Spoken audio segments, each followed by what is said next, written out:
నమస్తే, welcome to Sakshi digital. నేను మీ కృష్ణబాల. Hi friends, మధుమేహం ఒకప్పుడు ఇది కేవలం వృద్ధులకు లేదా మధ్య వయస్కులకు మాత్రమే వచ్చే జబ్బు అని అనుకునేవాళ్ళం. కానీ కాలం మారింది. ఇప్పుడు ఈ నిశ్శబ్ద శత్రువు పసి పిల్లలను కూడా వదలడం లేదు. స్కూలుకు వెళ్లే చిన్నారి నుండి టీనేజ్ యువత వరకు అందరినీ కబలిస్తోంది. ఈ ముప్పును పసిగట్టిన కేంద్ర ప్రభుత్వం ఒక సంచలన నిర్ణయం తీసుకుంది. ఇకపై దేశంలోని ప్రతి బిడ్డ ఆరోగ్యానికి సర్కారు భరోసా ఇవ్వబోతుంది. అసలేంటి ఈ భారీ స్క్రీనింగ్ ప్లాన్? ఈ వీడియోలో వివరాలు చూద్దాం. వీడియో అయితే ఎక్కడా స్కిప్ అవ్వకుండా చూడండి.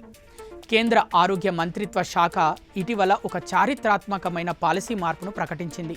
తన ప్రతిష్టాత్మక పథకం రాష్ట్రీయ బాల్ స్వాస్థ్య కార్యక్రమం పరిధిని పెంచుతూ దేశవ్యాప్తంగా పుట్టినప్పటి నుండి 18 ఏళ్లలోపు పిల్లలందరికీ డయాబెటీస్ పరీక్షలు చేయాలని నిర్ణయించింది. కేవలం పరీక్షలే కాదు, ఒకవేళ వ్యాధి నిర్ధారణ అయితే ప్రభుత్వ ఆసుపత్రుల ద్వారా జీవితకాలం పాటు ఉచిత చికిత్సను అందించబోతుంది. గత కొన్నేళ్లుగా మన దేశంలోని యువత పిల్లల్లో డయాబెటీస్ కేసులు విపరీతంగా పెరుగుతున్నాయి. ముఖ్యంగా 2 రకాల ముప్పులు పొంచి ఉన్నాయి. వాటిలో మొదటిది టైప్ 1 డయాబెటీస్ 1. ఇది పిల్లల్లో అత్యంత సాధారణంగా కనిపిస్తుంది. దీనివల్ల శరీరంలో ఇన్సులిన్ ఉత్పత్తి పూర్తిగా ఆగిపోతుంది. వీరికి జీవితకాలం ఇన్సులిన్స్ ఇంజెక్షన్స్ అవసరం. ఇకపోతే టైప్ 2 డయాబెటీస్. ఇది మారుతున్న జీవనశైలి, జంక్ ఫుడ్, శారీరక శ్రమ లేకపోవడంతో పాటు ఉబకాయం వల్ల టీనేజర్లలో ఈ రకం వ్యాధి ప్రమాదకరంగా పెరుగుతోంది. ఈ భారీ కార్యక్రమం కింద మొబైల్ హెల్త్ టీంలు రంగంలోకి దిగనున్నాయి. పాఠశాలలు, అంగన్వాడీ కేంద్రాల్లో పిల్లలను క్షుణ్ణంగా పరిశీలిస్తారు. తరచుగా మూత్ర విసర్జన చేయడం, విపరీతమైన దాహం, నీరసం, అకస్మాత్తుగా బరువు తగ్గడం వంటి లక్షణాలు ఉన్న పిల్లలను గుర్తించి వారికి వెంటనే రక్త పరీక్షలు నిర్వహిస్తారు. అనుమానిత కేసులను జిల్లా ఆసుపత్రులకు లేదా ఎన్సిడి క్లినిక్లకు రిఫర్ చేస్తారు. ఈ పథకంలో జిల్లా ఆసుపత్రులు కీలక పాత్ర పోషించనున్నాయి.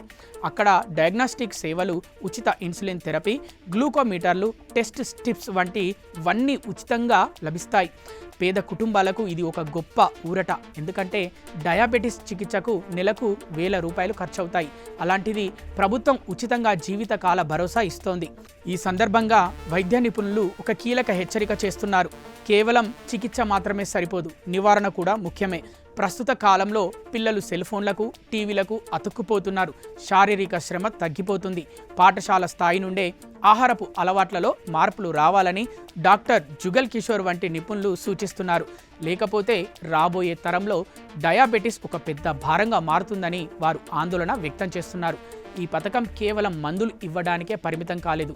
ఇన్సులిన్ ఎలా వాడాలి, ఇంట్లోనే షుగర్ లెవెల్స్ ఎలా మానిటర్ చేయాలి, అలాగే అత్యవసర పరిస్థితుల్లో ఏం చేయాలి అనే విషయాలపై తల్లిదండ్రులకు ప్రత్యేక శిక్షణ కూడా ఇస్తారు. ఇది వ్యాధిని సమర్థవంతంగా ఎదుర్కోవడానికి సహాయపడుతుంది. కేంద్రం తీసుకున్న ఈ RBSK 2.0 నిర్ణయం దేశ ఆరోగ్య వ్యవస్థలో ఒక మైలురాయి. పసిపిల్లల భవిష్యత్తును కాపాడటానికి, వారికి డయాబెటీస్ రహిత జీవితాన్ని అందించడానికి ఇది ఒక గొప్ప ముందడుగు. మరి మీ ఇంట్లో లేదా మీ చుట్టుపక్కల పిల్లల ఆరోగ్య విషయంలో మీరు ఎంత అప్రమత్తంగా ఉన్నారు? మీ అభిప్రాయాలను కామెంట్ రూపంలో మాకు తెలియచేయండి. ఎందుకంటే మీ పిల్లల ఆరోగ్యమే దేశ సంపద. అప్రమత్తంగా ఉండండి, ఆరోగ్యంగా ఉండండి. చూసారుగా వ్యూవర్స్, ఇవి ఇప్పటి వరకున్న అప్డేట్స్. మరిన్ని అప్డేట్స్ కోసం చూస్తూనే ఉండండి సాక్షి డిజిటల్.